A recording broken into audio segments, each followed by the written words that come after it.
Welcome to Modern Day Masterpiece. My name is Caleb, and today I'll be doing a few quick little audio reviews for a few movies that I saw this weekend. First one being Death Wish, and this is a movie that I had little to no anticipation for. And to my surprise, the movie sucked so hard, it was so bad, and I know I was in for a bumpy ride when the first scene of the movie, it shows a cop bringing his partner to the hospital because he's been shot, fatally wounded, technically. And we find out that Bruce Willis's character is indeed a surgeon, and he can't save the guy. He's like, call it, the guy's dead. So the cop's partner is like, you mean to tell me you're going to try and save this animal who shot my partner? And Bruce Willis is like, I'm going to try. Then you cut to Death Wish titles. I think that's the best possible way to start a Death Wish movie without showing exactly what Bruce Willis' character is about, except for the fact that he's a surgeon. It has nothing to do with the rest of the movie, and it's stupid. And that's the least of the movie's problems. And speaking of least of the movie's problems, I see a lot of critics bringing up the gun violence in this movie, and I can assure you, if there was not one gun in this movie would still suck so bad because the characters are just so bland. Bruce Willis is phoning this in from across the street. Vincent D'Onofrio is actually trying, but his character makes literally no sense. His character amounts to nothing. He's in the movie so much that you assume that he's actually going to tie in to be one of the bad guys in the movie, but it turns out he's just kind of a red herring and a super duper creepy uncle. And aside from there being bland characters and wooden performances, the violence is even kind of weak, considering that this is an Eli Roth movie.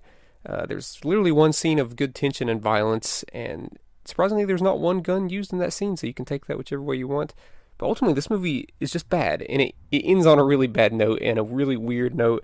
And then if that doesn't defeat anything, then the movie ends with Back in Black by AC/DC, and it's super loud. It is a really bad movie. I hated it. I'm giving this movie an F+. The second movie that I'll be doing here is a movie called Red Sparrow, which is yet again another movie that I didn't really have a lot of high hopes for, but honestly the beginning of this movie sort of blew me away. It's beautifully shot, wonderfully edited, wonderfully acted. And we're introduced into this world that I don't think we've ever seen in a movie before.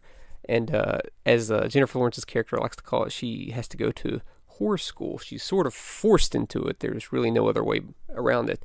And in this school, we're introduced to some really, really disturbing and unsettling imagery. And the things that are happening are just sort of shocking and borderline sickening.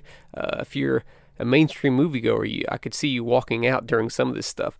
But the problem is that it sets up this wonderful thing that we've probably never seen in a movie before, and it never utilizes that at all. So it feels a little dirty. Can't lie. Like, I felt dirty having to sit through that, then it didn't really add up to anything. And in the second half of the movie, we're just sort of presented by the number spy thriller. Sure, it'll do something every once in a while to win me back, because around the 80-minute mark, I was considering taking a nap because I was very tired. But, it does a few things here and there, a few twists, turns. It's not like any of it's too bad. It's boring and kind of bland.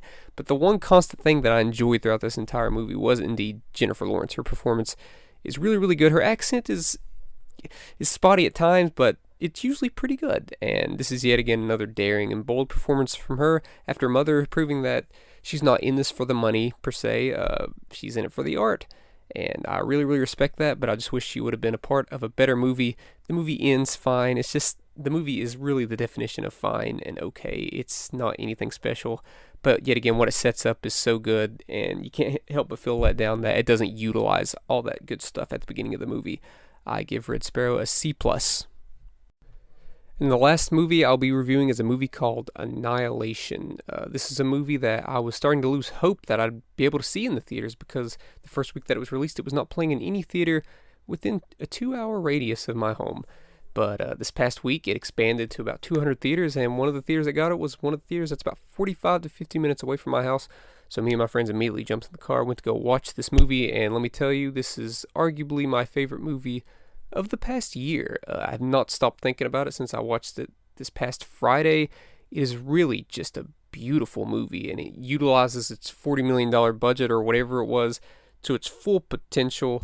The movie could be argued that it's slow, but during these slow moments at the beginning, it's also building a lot of character, and its world building is just magnificent. My goodness, it's just, everything just looks so perfect. And yes, it's an exploration movie, which is similar to something like Alien or Predator, but these characters have meaning. They have a reason for why they're going into this thing called the Shimmer. I don't want to give away what it is. I don't want to give away too much. I just want to present some of the themes within the movie. A lot of the movie is about, evolution. It's about changing. It's about DNA. It's about crazy bear monsters. It's about, it's crazy. I can see why maybe Paramount didn't put all their coins into this, but they should have marketed it a little more, because I think this is a highly profitable film. I think a lot of people are missing out not being able to see this movie in the theaters, because it needs to be seen in the theaters. Some of the stuff that happens in this movie, actually there's two scenes in this movie particularly that are two of my favorite scenes of the past decade of any movie, or maybe just any movie in general from any time. And one of those scenes is one of the tensest and scariest scenes I've ever seen in a movie. Like I was shaking. The theater was a little cold, but I was physically shaking, and I was shook after that scene because of the tension and whatever. It kind of just made me sick how scary some of that stuff was. And the other scene is indeed the climax, which is a bit divisive, but as I was watching, I was like, how could someone just not appreciate and respect the artistry going on here between the way it's shot, the acting? There's no dialogue during this climax, and just the music. I've been bumping that soundtrack on YouTube since I've watched this movie. It's scary, but it's also beautiful, and I really can't recommend this movie enough for the themes.